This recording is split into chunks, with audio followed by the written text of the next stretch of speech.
பெயர்ச்சி பலன்கள் மற்றும் பரிகாரங்கள். ஸ்ரீமதே ராமானுஜாய நமக. ஸ்ரீமதே நெகமாந்த மகாதேசிகாய நமக. ஆழ்வார் ஆச்சாரியர்களை வணங்கி வருகின்ற மே 1 நடக்கின்ற குரு பெயர்ச்சிக்கான பலனும் பரிகாரமும் நம்ம பார்க்க போகிறோம். அன்பார்ந்த மிதுன ராசி நேயர்களே, இந்த மிதுன ராசிக்கு குரு 7 10ஆம் அதிபதி, 7ஆம் அதிபதி 10ஆம் அதிபதி 12ஆம் இடத்துல வந்து உட்காண்டிருக்கார். உங்கள் ராசி மண்டலத்தில் 3வது ராசியான மிதுன ராசிக்கு 12ஆம் இடமான ரிஷப ராசியில் 1/5/2024 அன்றைக்கி குரு பகவான் வந்தார். அவர் வந்து 4ஆம் இடம், 6ஆம் இடம், 8ஆம் இடத்தை பார்க்கிறார். மிருகசீஷம், திருவாதிரை, புனர்வசு நட்சத்திரம் அடங்கிய மிதுன ராசிக்காரர்கள் எல்லாத்துலேயும் கொஞ்சம் ஜாக்கிரதை. எல்லாத்துலேயும் குரு பாருங்க, சுகஸ்தானத்தை பார்க்குறார், சத்ருரோகஸ்தானத்தை 8ஆம் இடத்தை மாரகஸ்தானத்தை பார்க்குறார். கெட்டதை பார்க்கின்ற பொழுது நல்லதாகி விடுகிறது, நல்லதை பார்க்கின்றது நல்லது அதிகமாகிறது. இப்போ கெட்டதை பார்க்கச்சே கெட்டது போகிறதுன்னா 6ஆம் இடமும் 8ஆம் இடமும் துர்ஸ்தானம்னு பேர். 6ஆம் இடம் உடல்நல பாதிப்பிலிருந்து விடுதலை கொடுக்கின்ற இடத்தை பார்க்கிறார், சுகஸ்தானத்தை பார்க்கிறார். இந்த சுகம்ன்றது நிம்மதி, அப்பா அப்படின்ற இடத்தை பார்க்குறார். இந்த மிதுன ராசிக்காரர்களுக்கு 12ஆம் இடத்துல வரைச்சு உத்தியோகத்தில் அதிக அக்கறை தேவை. பிஸ்னஸ் பண்ணுறீங்க, அதிக அக்கறை தேவை. என்ன பிஸ்னஸ் வேணால் பண்ணுங்க. ஒரு டீ கடை வச்சா கூட பிஸ்னஸ் தான், பெரிய தொழிலதிபரும் பிஸ்னஸ் தான். அந்த உங்கள் கவனம் மிதுன ராசிக்காரர்களுக்கு விரயஸ்தானத்தில் குரு பகவான். அப்போ நம்ம என்ன பண்ணணும்? ஜாக்கிரதை, யோசித்து பண்ணணும். ஒரு முறைக்கு 2 முறை யோசித்து பண்ணணும்.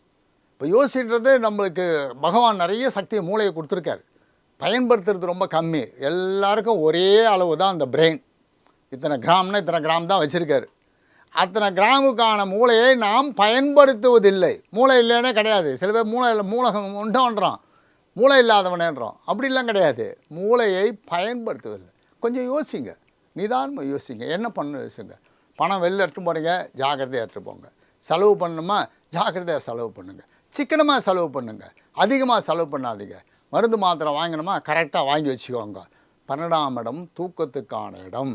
இந்த 12ஆம் இடத்துக்கு வந்த குரு பகவான் இரவு சரியாக தூங்கு, சரியாக சாப்பிடு, அனாவசியமாக ஊரை சுற்றாத, டிவி பார்க்காத, செல்ஃபோனை வச்சு நோண்டாத, கம்ப்யூட்டரை வச்சு விளையாடாதன்றார் படிக்கிற பசங்களுக்கு. 4ஆம் இடத்தை பார்க்குறார். இப்போ 4ஆம் இடம் உயர்கல்விக்கான இடம். நல்லா படிங்க. புதன் விளையாட்டு போக்காக நீங்கள் இருந்துட்டிங்கன்னா மிதுன ராசி பரீட்சையில் கோட்டை விட்டுவிடும். நல்லா படிங்க. படிக்க படிக்க படிக்க உங்களுடைய அறிவு விருத்தி பண்ணிக்கோங்க. எக்ஸாம் நல்லா எழுதுங்க, நிதானம் எழுதுங்க. கடவுள் பக்தி, கடவுள் பக்தின்றது வந்து நமக்கு ஆட்டோமேட்டிக்காக வந்துடணும். அப்போ வந்த உடனே இந்த கிரகங்கள் நமக்கு சப்போர்ட் பண்ண ஆரம்பிச்சிடும். 12 வந்துட்டார என்ன பண்ண முடியும்? ஒன்றும் பண்ண முடியாது. ஒரு வருஷத்துக்கு அங்கே தானே அவர் இருந்தாகணும். இப்போ 11 இருக்குச்சே நன்னா இருந்ததுன்னா 12 இருக்குச்சே நன்னா இல்லைன்றது இல்லை. நன்றாக ஆக்குவதற்கு என்ன பண்ணணும்? முயற்சி, நிதானம், அவசரமின்மை, தேவையில்லாத பிரச்சனையில் தலையிடாமல் இருப்பது, வாக்குவாதங்களை தவிர்ப்பது, சண்டை போடாமல் இருப்பது, உடல்நலத்தை நன்னா பார்த்துக்கிறது. மருந்து மாத்திரை ஒழுங்காக சாப்பிடுங்க. என்ன பயம்? ஒரு இடத்துக்கு போனால் சண்டை வருது, அங்கே போகாதீங்க. பணத்தை எடுத்துகிட்டு போகிறீங்க, ஜாக்கிரதையாக எடுத்துகிட்டு போங்க. யாருக்கும் கடன் கொடுத்துடாதீங்க, கடன் கொடுத்து ஏமாறாதீங்க. கணவன் மனைவிக்குள்ளே வாக்குவாதம் வேண்டாம். வாக்குவாதன்றது எப்படின்னு கேட்டிங்கன்னாக்கா, சின்ன சண்டை வெத்தி குச்சி அப்படி கீறி வெக்கப்போரில் போட்டு குட்டி குச்சி எரிந்து போடுகின்ற போது பெரிய வெக்கப்போர் எரிஞ்சு விடும், பஸ்பமாயிடும். அது மாதிரி வாக்குவாதம் வேண்டாம். சின்ன வார்த்தையை விட்டுட்டு அப்புறம் கஷ்டப்படாதீங்க. தயவுசெய்து நான் சொல்கிறேன், ஒத்துமையாக இருங்க. சுகமாக இருப்பதற்கு குரு பகவான் உதவி செய்ய போகிறார். நோய் நொடியிலேருந்து உங்களை பாதுகாக்கிறதுக்கு குரு பகவான் உதவி செய்ய போகிறார்.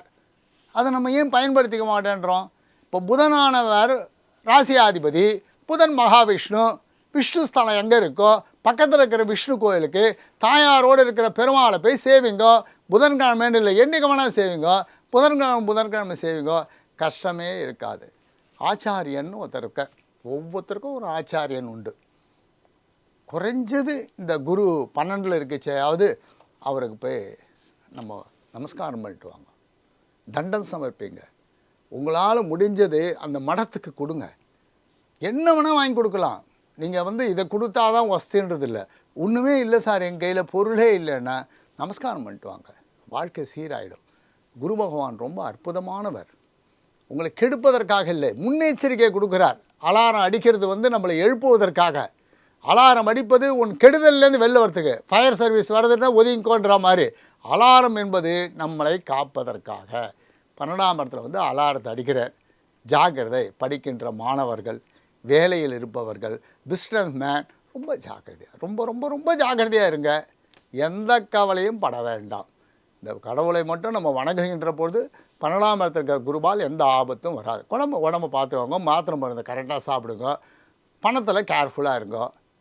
எல்லாம் வல்ல இறைவனை பிரார்த்தித்துக் கொள்கிறோம். நீங்கள் நன்றாக இருப்பீர்கள்.